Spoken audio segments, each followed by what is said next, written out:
بابا سعدی رحمت اللہ علیہ نے بعض باتیں بڑی فکر انگیز لکھی ہیں. فرماتے ہیں ایک صوفی کو یہ ظلم تھا کہ میں بڑا نیک ہوں، عبادت بھی بہت کرتا تھا، رات بھر قیام میں اور ذکر میں گزار دیتا تھا، لیکن صبح اٹھتا تھا تو لوگوں سے کہتا تھا بدبختوں ساری رات سوئے رہتے ہو، ماشاءاللہ فقیر نے تو ساری رات عبادت کی ہے. ناچیز کو دیکھو ساری رات کھڑا رہا ہوں، نوافل ادا کرتا ہوں، ذکر کرتا ہوں، تلاوت کرتا ہوں، تم سوئے رہتے ہو، جہنم میں جاؤ گے. 40 سال عبادت کی، اللہ نے فرمایا تیرا ایک بھی سجدہ قبول نہیں، تجھے بڑا ظلم ہے اپنے سجدوں پر، ہم ساری عبادت تیرے منہ پہ مارتے ہیں، جاؤ.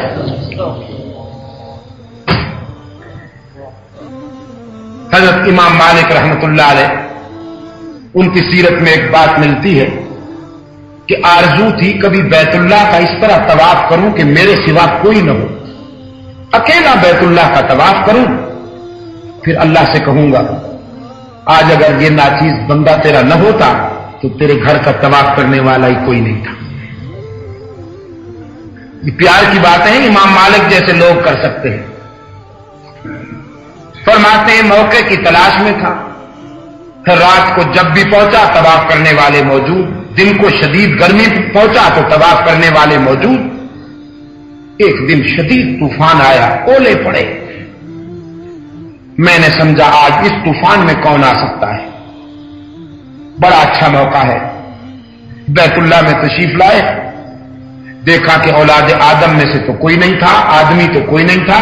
ایک بہت بڑا اژدہا قد آدم سے اونچا اٹھا ہوا بیت اللہ کا چکر لگا رہا تھا. اور حق تعالی نے فرمایا مالک میرا گھر تمہارا محتاج نہیں ہے، اگر کوئی انسان نہیں تو کائنات کا ذرہ ذرہ میری تسبیح میں لگا ہوا ہے. تو یہ صوفی صاحب رو رہے ہیں، ہچکی بندھی ہوئی ہے، پھوٹ پھوٹ کر رو رہے. کسی پوچھنے والے کو بتاتے بھی نہیں کہ کیا ہو گیا. ایک بے تکلف دوست نے بہت زیادہ اصرار کیا کہ میاں بتاؤ تو ہوا کیا. کہنے لگا 40 سال عبادت کی ہے، ایک بھی سجدہ قبول نہیں ہوا، ساری عبادت منہ پہ مار دی گئی، اتنے بڑے نقصان پر نہ رو. وہ دوست کہنے لگا پھر جب 40 سال عبادت قبول نہیں ہوئی تو کب تک ٹکریں مارتے رہو گے، رند بن جاؤ، مزے کرو، چھوڑ دو اس کا در. جب قبول ہی نہیں کرتا زندگی کتنی باقی رہ گئی تمہاری، رند بن جاؤ اور مزے کرو. اب بظاہر تو یہ تھا کہ صاحب قبول نہیں ہوئی عبادت، لیکن میں کہتا ہوں قبول ہو گئی تھی، اس لیے اللہ نے اس موڑ پر ہلاکت سے بچا لیا. فرمانے لگے توانی ازاں دل بپرداختن، توانی ازاں دل بپرداختن، دانی کے بے او تماساختن. رو رو کر کہتا ہے یہ کیا کہہ دیا تو نے کہ اس کا در چھوڑ کر چلا جاؤں، پھر یہ تو بتا کے جاؤں کس دروازے پر. وہ تو میرے سجدوں کا محتاج نہیں، وہ میرے قیام کا محتاج نہیں، وہ میرے ذکر و فکر کا بھی محتاج نہیں. اسے میری عبادت کی ضرورت نہیں، ضرورت تو مجھے اس کی عنایت کی ہے. اگر اس کا در چھوڑ جاؤں تو کہاں جاؤں. اس کے لیے تو تسبیح کرنے والے بھی بہت ہیں، کائنات کا ایک ایک ذرہ اس کی تسبیح میں لگا ہوا ہے. بوقت سحور آنسو بہانے والوں کی بھی کمی نہیں، دامن پھیلانے والوں کی بھی کمی نہیں. سجدے کرنے والوں کی بھی کمی نہیں، لیکن مجھے تو کوئی در بتا، نہیں ایسا نہیں ہوگا۔ یہ محبوب بھی ایسا ہے کہ خوش ہو یا ناراض، لیکن اس کا در نہیں چھوڑا جا سکتا۔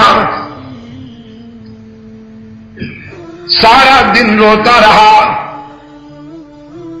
رات آئی، پھر آنسو کی برسات میں اللہ کے در پہ جھک گیا اور کہتا ہے تنگ دستی کے جو عالم میں گھبراتا ہوں، پر درے غیر پہ جاتے ہوئے شرماتا ہوں، ہاتھ پھیلانے میں محتاج کو غیرت کے العالمین، جب تیرا ہوں تو پھر تیرا در چھوڑ کر کہاں جاؤں، قبول کرے یا نہ کرے میرے سجدے تیری مرضی، لیکن یہیں پڑا رہوں گا، یہیں روتا رہوں گا، یہیں دامن پھیلاؤں گا، یہیں دل کی بات کہوں گا، میری آرزوئیں تیرے سوا کسی سے وابستہ نہیں، تو قبول کرے یا ٹھکرا دے، لیکن تیرا در چھوڑ کر کہیں جانے والا نہیں۔ اللہ کی رحمت بھی جوش میں آ گئی، فرمایا قبولست گرچہ ہنر نیستت، قبولست گرچہ ہنر نیستت، کہ جز ما پناہ دیگر نیستت، آج ہم نے تیرا یہ سجدہ بھی قبول کر لیا اور سابقہ 40 سالہ عبادت بھی قبول کر لی، 40 سالہ سجدے بھی قبول کر لیے، اس لیے کہ جب ہم نے تیرے منہ سے یہ سنا کہ ہمارے سوا تیرا کوئی در نہیں، تو پھر ہمیں بھی حیا آ گئی کہ ہم تجھے کیوں تنہا چھوڑ دے۔ مگر کوئی آئے تو صحیح اس در پہ، اشک تو بہائے، ذرا آنسو تو بہائے، ذرا ذرا سے نقصان پر ہم رو دیتے ہیں، مالی نقصان پر رو دیتے ہیں، عالی نقصان پر رو دیتے ہیں، لیکن عاقبت کے نقصان پر ہمیں رونا نہیں آتا، اللہ سے مانگنا نہیں آتا۔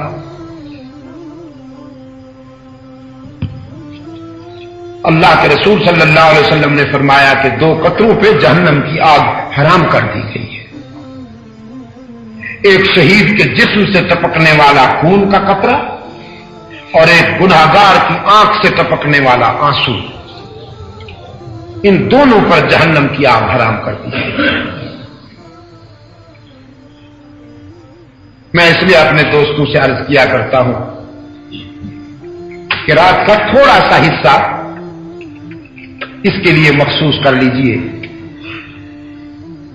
جب سر گھر والے سو رہے ہوں اس وقت اٹھ کر مصلے پہ جھک جایا کیجئے اور اس سے ذرا باتیں کیا کیجئے، اپنی تمنائیں ظاہر کیا کیجئے، رونا نہ آئے تو جبرن رویا کیجئے۔